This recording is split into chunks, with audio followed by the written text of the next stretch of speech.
Hello everyone and welcome to my YouTube channel. This is the class of science of class 10th and we are continuing our chapter number 12 electricity. In the previous class we studied about the combination of resistors in series or in parallel. Resistors को किस तरीके से series में connect कराया जाता है और parallel में कनेक्ट कराया जाता है, और अगर रजिस्टर सीरीज और पैरेलल में कनेक्ट हैं तो उनका रिजल्टेंट रेजिस्टेंस अपने आप में क्या होता है। तो हमें दो फॉर्मूले वहाँ से मिले थे। एक मिला था R is equal to R1 plus R2 plus R3, और इसको सो ऑन भी कर सकते हैं। ये मिला हमें सीरीज के लिए, और वहीं पर पैरेलल के लिए हमें मिल गया R is equal 1/R is equal to 1/R1 plus 1/R2 plus 1/R3। इसको भी सो ऑन कर सकते हैं, जहाँ पर R जो है वो रिजल्टेंट रेजिस्टेंस है। और इस तरीके से दो फॉर्मूले हमें मिल गए, और हमने ये पढ़ा कि यहाँ पर जो रिजल्टेंट रेजिस्टेंस होता है वो more than all the resistors connected, जितने भी रेजिस्टर्स उनसे कनेक्ट हैं उन सभी से ज़्यादा आता है। और यहाँ पर जो रिजल्टेंट रेजिस्टेंस है, जो रेजिस्टेंस फाइनली हमें मिला, it is lesser than all the resistors connected. जितने भी रेजिस्टर्स यहाँ पे कनेक्ट होते हैं उन सभी से जो रिजल्टेंट रेजिस्टेंस की वैल्यू है इस केस में कम आती है, और यहाँ पर जितने भी रेजिस्टेंसेस कनेक्ट होते हैं उन सब से वैल्यू जो है इस रिजल्टेंट रेजिस्टेंस की अपने आप में ज़्यादा आती है। इसके बाद मैंने आपको कनेक्ट करके तो रेजिस्टर्स बता ही दिए थे, लेकिन अगर हम और कनेक्ट करना सीखें कि सीरीज में कैसे कनेक्ट होते हैं, पैरेलल में कैसे कनेक्ट होते हैं, तो यहाँ से अगर हम देखें, अगर हम सीरीज में कनेक्ट करूँ दो बल्ब है और उनको सीरीज में कनेक्ट करना है, तो बल्ब का सिंबल मैंने आपको बताया था इस तरीके से, और एक बल्ब हो गया इस तरीके से। एक वायर इसके अंदर से निकलता है, एक वायर इसके अंदर से निकलता है, एक वायर यहाँ से निकलेगा और एक वायर यहाँ से निकलेगा। और अगर सीरीज में कनेक्ट करना है तो एक इस वायर इस बल्ब का इससे कनेक्ट करा दीजिए आप, और बचे हुए एक इसका और एक इसका आप इलेक्ट्रिसिटी से कनेक्ट करा सकते हैं। अब मान लेते हैं वो इलेक्ट्रिसिटी हमारा क्या है, बैटरी है, तो हमने यहाँ पे किससे कनेक्ट करा दिया, बैटरी से करा दिया। तो इस तरीके से ये सीरीज में कनेक्ट हो गए। अगर हम इसी को पैरेलल में कनेक्ट करना चाहते हैं, तो सबसे पहले एक बल्ब और दूसरा बल्ब। सबसे पहले क्या किया हमने किया कि दोनों के हमने नेगेटिव और दोनों के पॉजिटिव आपस में जोड़ दिए। उसके बाद एक वायर यहाँ से निकाला और एक वायर यहाँ से निकाला, और उसको हमने बैटरी से कनेक्ट कर दिया। तो ये हो गया पैरेलल में कनेक्शन, और वो वहाँ पर था सीरीज में, जिसमें एक का नेगेटिव, एक बल्ब का नेगेटिव जो था, दो बल्ब हो गए, ये मान लेते हैं नेगेटिव पॉजिटिव इसका वायर था, ये नेगेटिव पॉजिटिव इसका था। यहाँ पर इसमें पॉजिटिव का नेगेटिव से, नेगेटिव का यहाँ पर, और नेगेटिव पॉजिटिव जो बाकी के बचे उनको हमने बैटरी से कनेक्ट करा दिया था। ऐसे यहाँ पर नेगेटिव से नेगेटिव, पॉजिटिव से पॉजिटिव, और या पॉजिटिव से पॉजिटिव, नेगेटिव से नेगेटिव, और नेगेटिव से पॉजिटिव से कनेक्ट करा देते हैं। इस तरीके से हम कनेक्ट सीरीज और पैरेलल में करा सकते हैं। अब देखते हैं कि एडवांटेजेस क्या क्या हैं पैरेलल सर्किट के सीरीज सर्किट के, यानी कि पैरेलल सर्किट सीरीज सर्किट्स के कंपैरिजन में अच्छा क्यों है, क्या फायदे क्या है इसके। Advantages of parallel over series circuits के कंपैरिजन में पैरेलल अच्छे क्यों जाने जाते हैं। पहला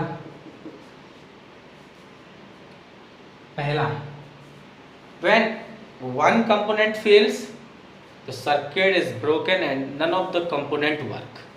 सीरीज की अगर हम बात करें, in series if one component is failed, then all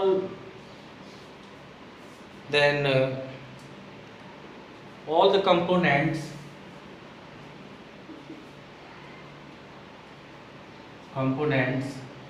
stop working. यानी एक अगर फेल हो जाता है तो सभी की वर्किंग अपने आप में रुक जाती है, लेकिन पैरेलल में ऐसा नहीं होता। अगर एक की वर्किंग रुक गई है तो बाकी के वर्क अपने आप में करते रहते हैं। तो ये हो गया पहला, सीरीज में एक खराब तो सभी खराब, पैरेलल में अगर एक खराब तो बाकी के काम करते रहते हैं। Number 2, different appliance have different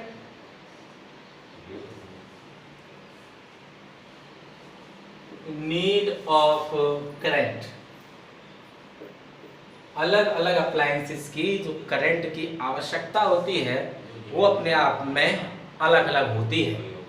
and this can not satisfied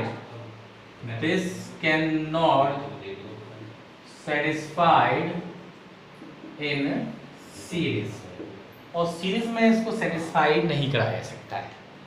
अगर अलग अलग अप्लायंसेस अगर हमने सीरीज में कनेक्ट किए हैं तो जितने अप्लायंसेस होते हैं उन सभी की एनर्जी नीड अपने आप में अलग अलग होती है।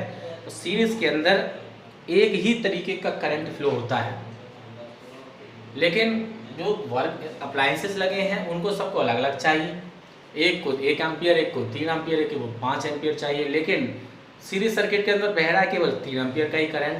तो 3 एम्पियर वाला वर्क करेगा, बाकी के 1 एम्पियर 5 एम्पियर वाले अपने आप में वो वर्क नहीं कर पाएंगे, उनको कहीं ना कहीं डैमेज पहुंचेगा। तो इसलिए सीरीज के अंदर अलग अलग एनर्जी नीड वाले अप्लायंसेस को कनेक्ट नहीं कराया जाता। वहाँ पर केवल वही अप्लायंस कनेक्ट किए जा सकते हैं जो जिनकी करंट रिक्वायरमेंट जो है वो अपने आप में अलग अलग ना हो। अगर अलग अलग है तो उनको पैरेलल में कनेक्ट कराना उचित रहता है, और पैरेलल में अंदर वो अलग अलग अपने आप में काम करते रहते हैं, चाहे उनकी एनर्जी नीड चाहे कुछ भी हो। Number 3, total resistance in parallel circuit is decreased. Total resistance in parallel is decreased. Parallel circuits के अंदर जो रेजिस्टेंस है वो अपने आप में कम होता है और सीरीज में ऐड होता है, यानी कि ज़्यादा हो जाता है। तो अगर सीरीज में कनेक्ट कराते हैं तो रेजिस्टेंस ज़्यादा होने के कारण करंट पूरी तरीके से फ्लो उसके अंदर नहीं कर पाएगी, तो सभी की ज़रूरतें वहाँ पर पूरी नहीं भी हो पाएंगी। लेकिन यहाँ पर जो रेजिस्टेंस कम हो जाता है तो करंट ज़्यादा से ज़्यादा फ्लो कर सकता है और सभी के एनर्जी नीड जो है वो कंप्लीट कर सकता है, फुलफिल कर सकता है। तो इस तरीके से पैरेलल जो है ज़्यादा अच्छा रहता है सीरीज से। इसलिए घरों के अंदर जो भी वायरिंग कराई जाती है, इलेक्ट्रिसिटी का जो भी काम होता है वो सब पैरेलल में ही होता है, जिससे आपने देखा होगा कि अगर किसी एक अप्लायंस में अगर कोई कमी आ जाती है तो बाकी के अप्लायंसेस अपने आप में काम करते रहते हैं। और अगर सीरीज में अगर घरों की लाइट को कर दिया जाए तो अगर एक बल्ब भी फ्यूज़ हुआ तो पूरे के पूरे घर की लाइट वहाँ पर चली जाएगी। तो ये हो गए advantages of parallel circuits. Now the next thing is heating effect of electric current.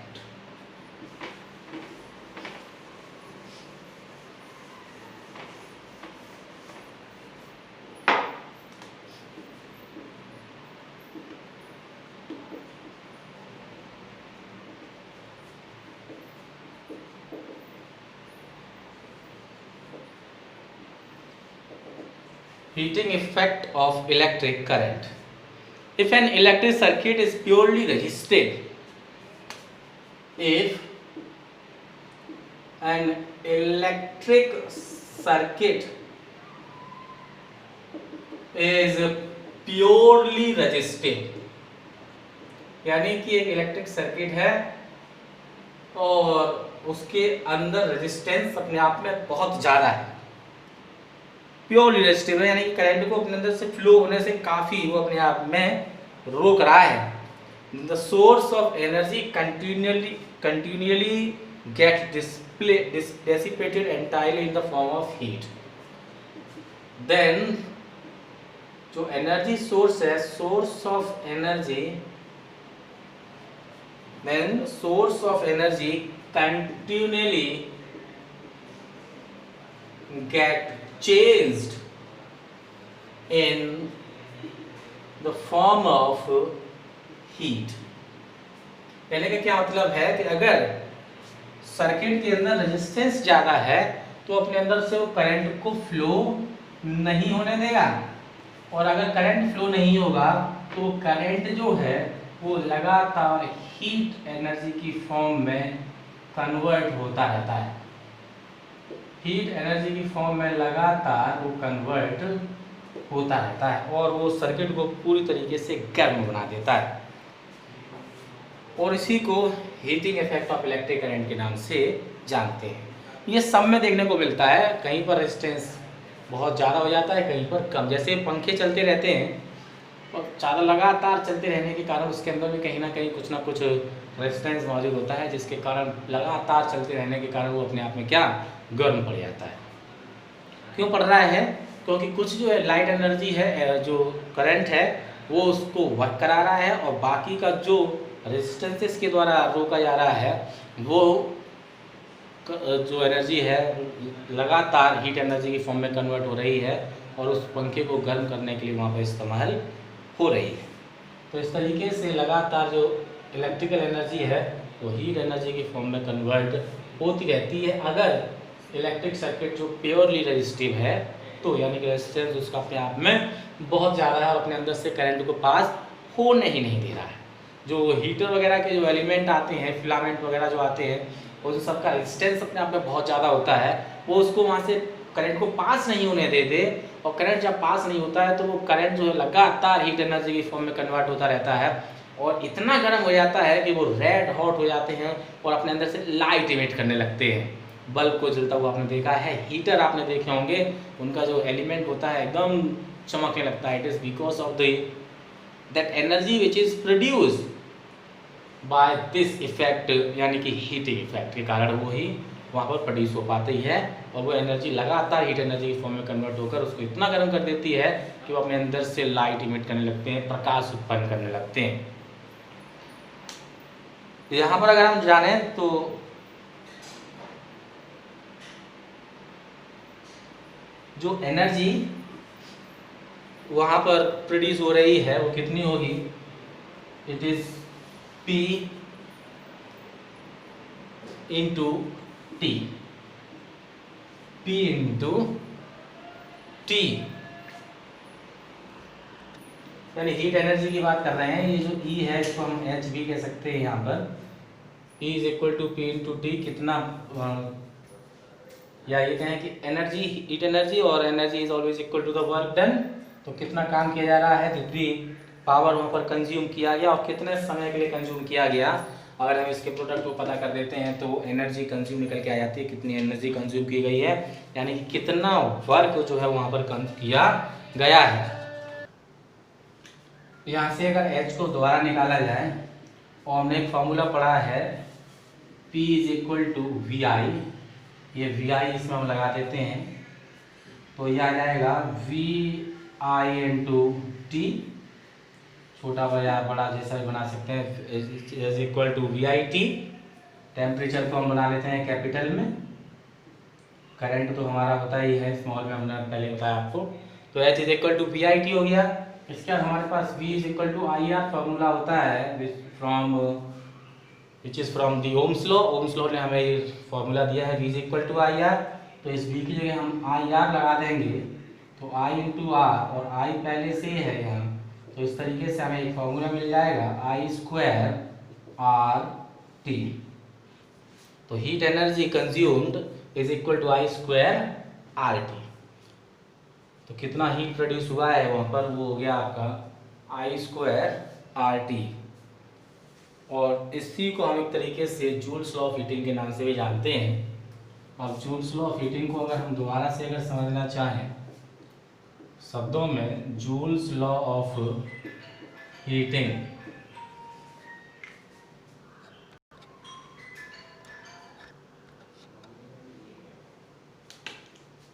according to this law, heat produced in resistor is directly proportional to the square of the current।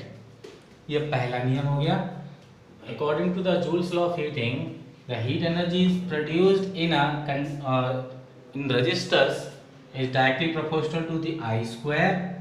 Heat produced in resistors is directly proportional to the resistance, and heat produced in a resistors is directly proportional to the time taken। इस तरीके से अगर हम इस सभी को combine करा देते हैं तो हमें एक फॉर्मूला मिल ही गया है, that heat produced in resistors is directly proportional to the I square R T। और इसको हम जूल्स लॉ ऑफ हीटिंग के नाम से जानते हैं। वो ये कहता है कि जितना हीट प्रोड्यूस हो रही है वो करंट के स्क्वायर के डायरेक्टली प्रोपोर्शनल होती है, यानी करंट को जितना ज़्यादा बढ़ाएंगे हीट जो है उसके स्क्वायर्स के टर्म में आगे बढ़ेगी। रेजिस्टेंस जितना बढ़ाए देंगे हीट प्रोड्यूस उतनी ही ज़्यादा हो जाएगी, और जितने समय के लिए करंट पास कराया जाएगा हीट भी उतनी ही ज़्यादा प्रोड्यूस होगी। पंखे को 1 घंटा चलाओ तो हीट गर्म, पंखा उस हिसाब से गर्म होगा, और लगातार 12-13 घंटे चलता रहे तो उसको अपने आप में और ज़्यादा गर्म हो जाता है, यानी कि टाइम टेकन। समय, जितने समय के लिए करंट पास कराओगे वो हीट उतनी ही ज़्यादा हो जाती है।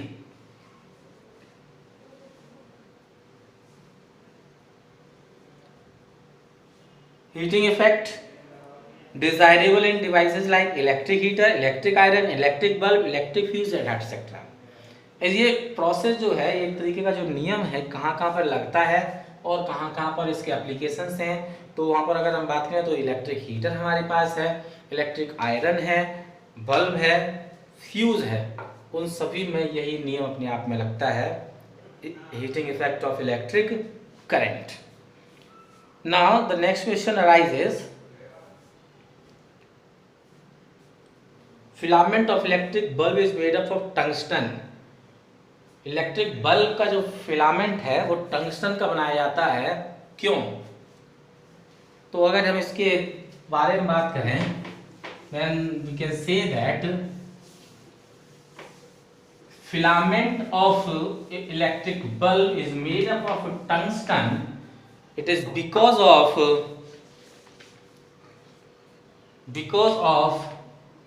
it does not oxidize. It does not oxidize readily on high temperature,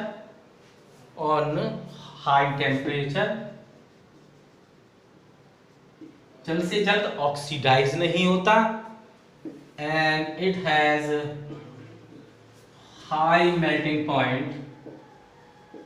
इसका मेल्टिंग पॉइंट भी अपने आप में बहुत ज़्यादा है, लगभग 3380 degree Celsius, means 3380 degree Celsius के लगभग इसका मेल्टिंग पॉइंट पाया जाता है, जो अपने आप में बहुत ज़्यादा है। इसलिए फिलामेंट के तौर पर इलेक्ट्रिक बल्ब के अंदर टंगस्टन का इस्तेमाल किया जाता है।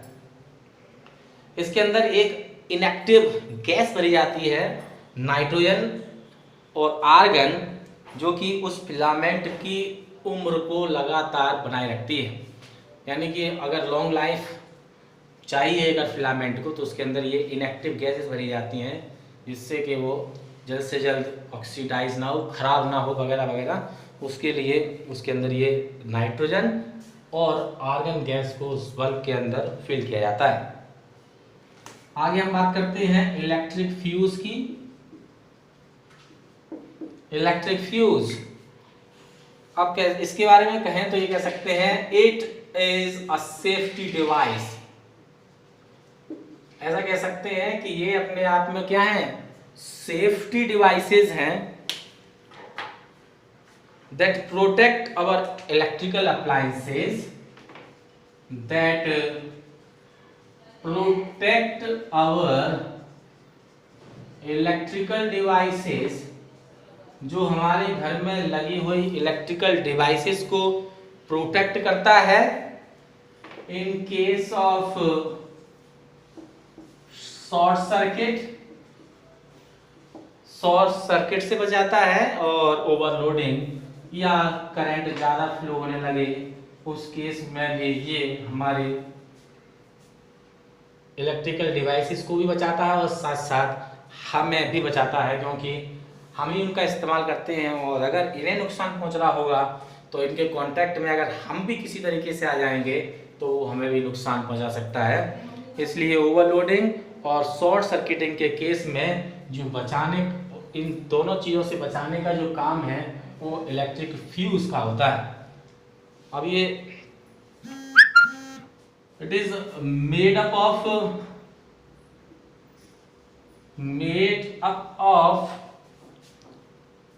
प्योर टिन और alloy of copper and tin। या तो प्योर टिन से मिलकर बने होते हैं या कॉपर और टिन के अलॉय से मिलकर ये बने रहते हैं।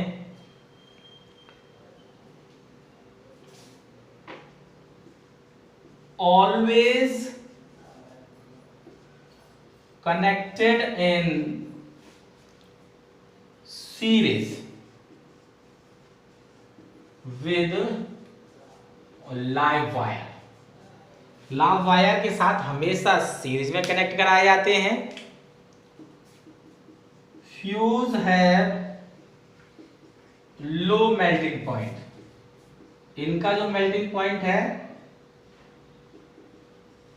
वो अपने आप में बहुत कम होता है, जिससे कि जैसे ही ओवरलोडिंग या शॉर्ट सर्किट हो उसके कारण ये गर्म होकर जल्द से जल्द पिघल जाए और सर्किट को ब्रेक करा दें, जिससे कि आगे होने वाले खतरे अपने आप में टल जाएं। करंट कैपेसिटी क्या होती है? Current capacity of fuse, current capacity of fuse is slightly higher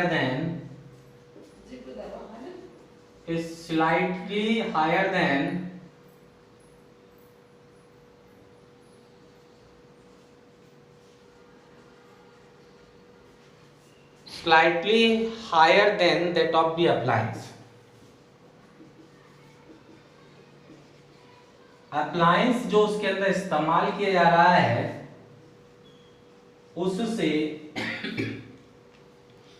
उससे इसकी जो कैपेसिटी है थोड़ी सी ज़्यादा होती है, जिससे कि वो अप्लायंस प्रॉपरली वर्क करता रहे।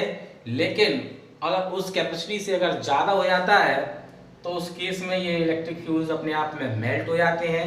मेल्ट होने के बाद सर्किट ब्रेक करा देते हैं और फिर आगे करंट फ्लो होता नहीं है और बड़े से बड़े खतरे और या बड़े से बड़े नुकसान होने से अपने आप में टल जाता है। तो ये जो है इलेक्ट्रिक फ्यूज एक तरीके की सेफ्टी डिवाइसेस हैं। उसी तरीके से अर्थ वायर भी होता है, अर्थिंग भी होती है एक तरीके से। अर्थिंग भी एक तरीके से हमें प्रोटेक्ट करती है।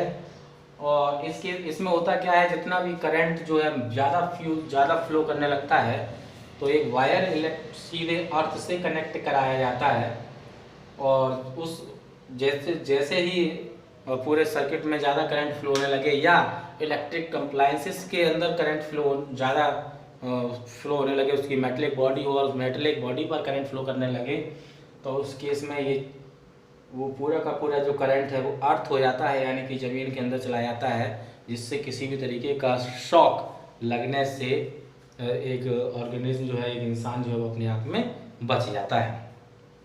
अगला हम इसमें पढ़ते हैं इलेक्ट्रिक पावर।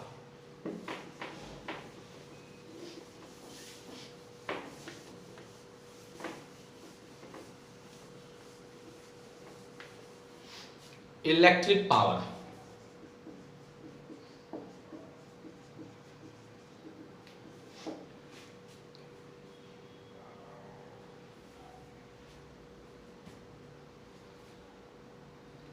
अब इलेक्ट्रिक पावर को कैसे डिफाइन करेंगे? Rate of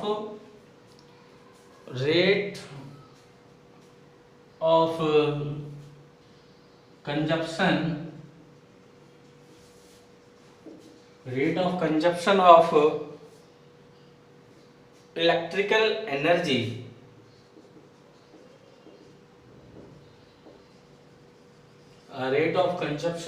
electrical energy in an circuit. एक सर्किट के अंदर इलेक्ट्रिकल एनर्जी किस हिसाब से कंज्यूम हो रही है वो इलेक्ट्रिक पावर के तौर पर जानी जाती है, या दूसरे शब्दों में कह सकते हैं the rate at which electric energy is consumed in an electric circuit. वो रेट जिससे एक इलेक्ट्रिक सर्किट के अंदर इलेक्ट्रिसिटी कंज्यूम की जाए उसको इलेक्ट्रिक पावर के नाम से जानते हैं, और इसको डिनोट करते हैं हम, denoted by letter P। P से डिनोट करते हैं, और यहाँ देखें तो P इज इक्वल टू आता है VI। एक फॉर्मूला मिलता है P is equal to VI, या P is equal to V के हम IR लगा दें जो हमने पढ़ा था उस लॉ में, तो यहाँ से मिल जाता है P is equal to I square R। और दूसरा फॉर्मूला अगर एक और हम लोग लिखें तो P इज इक्वल टू बन जाता है V स्क्वायर अपॉन R। भी यहाँ पर हमने इस तरीके से पावर के कुछ फॉर्मूले मिल जाते हैं जिनको हम अलग अलग तौर पर अलग अलग जगहों पर इस्तेमाल भी कर सकते हैं। SI यूनिट की बात करें, SI यूनिट ऑफ पावर वो अपने आप में क्या होती है? वॉट। WATT वॉट होती है, which is denoted by letter W।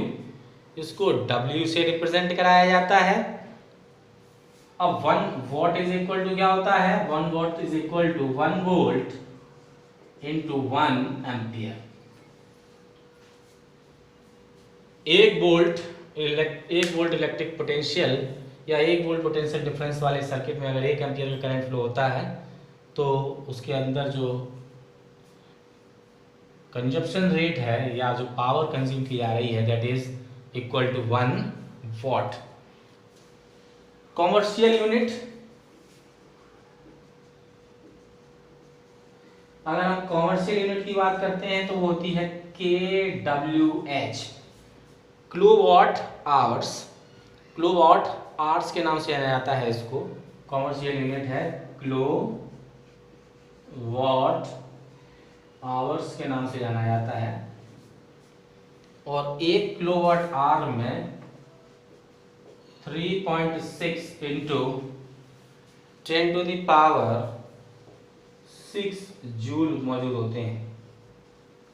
1 kilowatt hours is equal to 3.6 into 10 power 6 joules. और 1 kWh को ही एक यूनिट के तौर पर जाना जाता है। 1 kWh is equal to 1 unit, जो कि घरों में जो बिल आते हैं वो यूनिट के फॉर्म में ही आते हैं। आप जैसे कि मान लेते हैं कि 200 यूनिट आए हैं और 200 यूनिट का बिल हमें पेड करना है, तो समझ जाइए कि घर के अंदर हमने 200 kilowatt hours energy, electrical energy को कंज्यूम किया है। एक महीने में, 2 महीने में, जितना भी जिस महीने का बिल आया हो तो उतने महीने में हमने 200 किलोवाट आवर्स, 200 किलोवाट एनर्जी का कंज्यूम किया है, और वो 200 किलोवाट kWh ही वो 200 यूनिट के तौर पर बन के हमारे सामने आ जाते हैं। तो इस तरीके से आप इसके रिलेटेड जो भी न्यूमेरिकल प्रॉब्लम्स होंगी उनको सॉल्व करेंगे, और अगले वीडियो में हम एक नए चैप्टर के साथ आपसे मिलेंगे। तब तक के लिए गुड बाय।